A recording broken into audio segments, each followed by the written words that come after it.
going on, guys? This is Kenro Miatas, man, and this is my introduction. You want to take a seat? We'll talk a little bit more about what I want in the channel and go over some of my cars and stuff and where it's led to today. First off, I'm Massachusetts born, native. My dad and uncle both were always into cars, and I've been a gearhead since day one. Found Miatas probably about 3 or 4 years ago. Honestly, before that, I thought they were kind of stupid. Didn't realize they were rear-wheel drive and 5-speed and a great handling little machine. I used to make fun of them too, like everybody else. It all started off with Mia, my '93 LE, and I bought it in March and only had it for a few months. Unfortunately, it took a turn for the worst, and inexperience got the best of me. She made her way into a tree. After that, I was hooked. I fell absolutely head over heels in love with that car, and it was devastating. So I needed another one, absolutely needed another one, and that's where I bought Blueberry, which most people know me from is the lifted car. I bought that as an automatic 96 M edition, and it was rough when I first got it. Basically moss growing out of the interior, the top was all ripped, it was beat up, been in an accident, it was basically ready for the crusher, and I gave it another lease on life.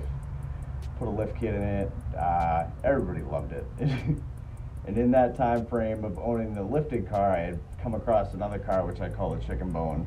It basically was a roller, nothing on it, absolutely. It was a good parts car and it was all solid, no rust, but it was worthless, wasted time. So I had that for a bit, and then after that I got the stripe car, which was kind of my mad scientist experiment. I put all this money into this car. I bought it for 500 bucks, blow motor, swapped the motor from the LE in because I didn't waste anything off that LE when I had to get rid of it. And yeah, basically put everything into this car. It had a really bad shell. It was like a wet noodle around the corners, not so great. But it was a test experiment to get all my parts together and see what worked and what didn't work. And that worked out pretty good for me for a while. And then, as of now, I have Cream Puff, which is 100% stock 91. And if you want, we'll go take a tour of it right now. Alrighty, so this is Cream Puff, my 91. It has been repainted at some point, as you can tell. The clear coat is starting to bubble in some areas, which I don't mind. I'm eventually going to get it repainted. She's 100% stock as of right now, other than some Avanti Storm wheels, and I have a Enos Roadster OEM Bobo wheel. Rather nice on an NRG quick release. Other than that, she's a little dirty right now. She needs to be cleaned up. Overall, no rust underneath. She's, like I said, fairly stock.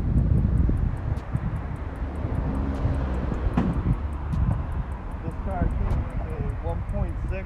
Unfortunately, it's the short nose, which if any of you know Miatas, you know the short nose is known for crank wobble, which this one has.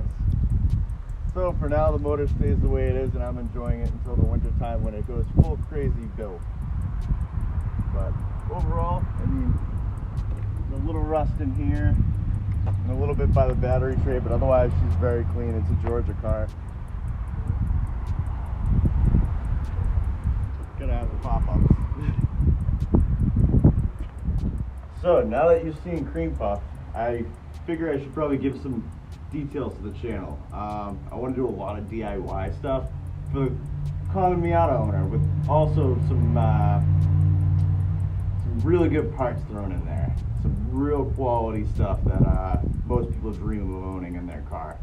It's going to be a turbo build, a lot of chassis bracing, and we're going for some high numbers. So we'll have to see how that goes, and stay tuned on this channel because it's going to be doing big things for the big guys and the little guys. I want to get everything covered. Give you a little sneak peek into my parts room, but you might have to wait a few episodes before we start getting real into that one. Alright, well, if you like what you saw in this episode, please hit that like button. Smash the subscribe if you're new here, and hopefully you'll see a lot more coming soon. See you in the next one.